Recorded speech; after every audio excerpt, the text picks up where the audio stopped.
नमस्कार मित्रांनो, सर्वांचं स्वागत आहे आजच्या एका नवीन व्हिडिओमध्ये। मित्रांनो, आजच्या व्हिडिओमध्ये घराचं कन्स्ट्रक्शनचं काम कॉन्ट्रॅक्टरला दिल्यानंतर पेमेंटचे जे स्टेप असतात ते कशा प्रकारे ठरवणं गरजेचं आहे, म्हणजे कोणत्या लेवलपर्यंत तुम्हाला किती टक्के रक्कम दिली पाहिजे, ॲडव्हान्स असेल, फाउंडेशन लेवल असेल, 7 फूट लेवल असेल, स्लॅब झालं, बांधकाम प्लास्टर झाल्यानंतर किंवा टोटल काम फायनल झाल्यानंतर रक्कम कशा प्रकारे दिली पाहिजे, स्टेप कसे असतात या व्हिडिओमध्ये माहिती सांगितलेली आहे। मित्रांनो, माहिती सुरू करण्या अगोदर तुम्हाला काही गोष्टी लक्षात घेणं गरजेचं आहे। आपण ज्या टोटल स्टेप आहेत 9 स्टेप धरलेले आहेत पेमेंटच्या। आता काही ठिकाणी 8 स्टेप असतील, काही ठिकाणी 7 स्टेप असतात। मित्रांनो, प्रत्येक कॉन्ट्रॅक्टरचं एक ठरवण्याची पद्धत वेगवेगळी असते, त्यामुळे स्टेप थोडंफार कमी जास्त असू शकतात। समजा आपण एक स्टेप सांगितलेले तर काही कॉन्ट्रॅक्टर ते एक स्टेपचं 2 स्टेप करून पैसे घेतात, किंवा काही कॉन्ट्रॅक्टर त्या 2 स्टेपचं एक रकमी पैसे घेतात। प्रत्येकाची स्ट्रॅटर्जी, प्रत्येकाची पद्धत वेगवेगळी असते मित्रांनो। पण एक आजचा जर तुम्ही व्हिडिओ बघितला तर टोटली तुम्हाला कोणत्या लेवलपर्यंत किती रक्कम दिली पाहिजे त्याबद्दलची माहिती सांगितलेली आहे। मित्रांनो, आजचा व्हिडिओ तुम्हाला अंदाज येण्यासाठी खूप महत्त्वाचा होणार आहे। तुम्हाला टक्केवारी सुद्धा सांगितलेली आहे आणि तुम्हाला रक्कम किती द्यावी लागणार आहे। समजा 1000 स्क्वेअर फूटचं कन्स्ट्रक्शन असेल आणि 1600 रुपये तुमचा पर स्क्वेअर फूटचा रेट ठरला असेल विथ मटेरियलसह, म्हणजे तुमचं जे टोटल कन्स्ट्रक्शन आहे ते 16 लाखाच्या आसपास होणार आहे। तर 16 लाखामध्ये पेमेंटचा स्टेप कशा प्रकारे दिली पाहिजे, रक्कम कशा प्रकारे दिली पाहिजे या व्हिडिओमध्ये माहिती मिळणार आहे। मित्रांनो, आपण 1600 रुपये जो रेट धरलेला आहे तो एक उदाहरणासाठी धरलेला आहे। तुमच्या गावामध्ये रेट किती चालू आहे विथ मटेरियलसह कन्स्ट्रक्शनचा त्याप्रमाणे तुम्ही कॅल्क्युलेशन करा। आपण टोटली 9 स्टेप धरलेला आहे। मित्रांनो, तुम्ही चॅनलवरती नवीन असाल तर सर्वात आधी आपल्या या चॅनलला सबस्क्राईब करायला विसरूच नका। मित्रांनो, सुरुवातीला जी गोष्ट ठरली जाते ती म्हणजे ॲडव्हान्स किती दिला पाहिजे, 5 ते 10% आसपास ॲडव्हान्स दिला पाहिजे। आपण जास्तीत जास्त 10% धरूया।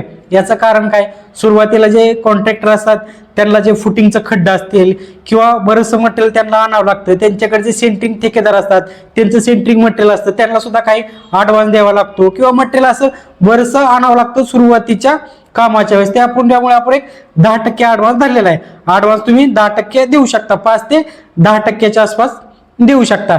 मित्रांनो, 1600 जरी आपण रेट झाला म्हणजे टोटल जे 1000 स्क्वेअर फूटचं कन्स्ट्रक्शन धरलेलं आहे त्याचा आपण टोटली 16 लाख रुपये धरलेला आहे। एक तुम्हाला अंदाज येण्यासाठी, म्हणजे 10% जरी तुम्ही रक्कम दिली सुरुवातीला तर ती रक्कम किती होणार आहे, 10%च्या रेटनुसार 1,60,000 रुपयाच्या आसपास।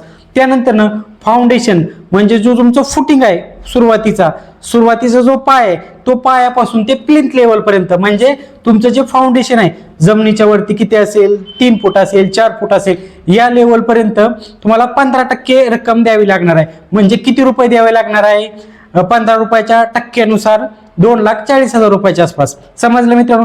त्यानंतर लिंटल लेवल पर्यंत तुमची जी पीसीसी आहे, फाउंडेशनची जी पीसीसी झाल्यापासून ती वरती 7 फूट लेवल पर्यंत, 7 फूट लेवलला तुमचं बांधकाम सुद्धा झालं पाहिजे, आणि लॉप लेंटल पर्यंत टोटली 15% पर्यंत ही सुद्धा रक्कम देऊ शकता।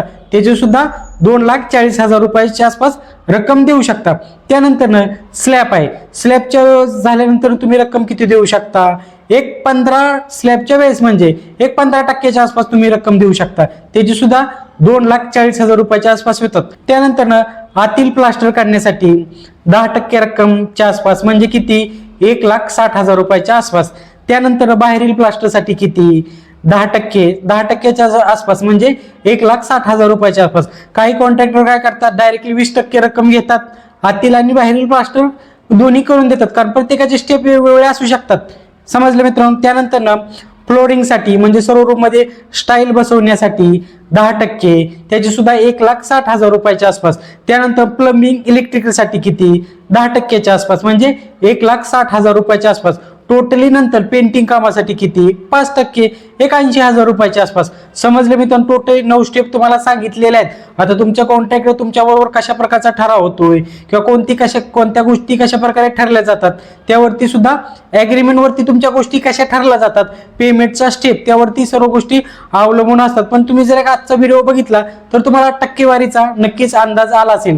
व्हिडिओ जर आवडला तर व्हिडिओला लाईक करायला, आपल्या चॅनलला सबस्क्राईब करायला अजिबात विसरू नका। धन्यवाद।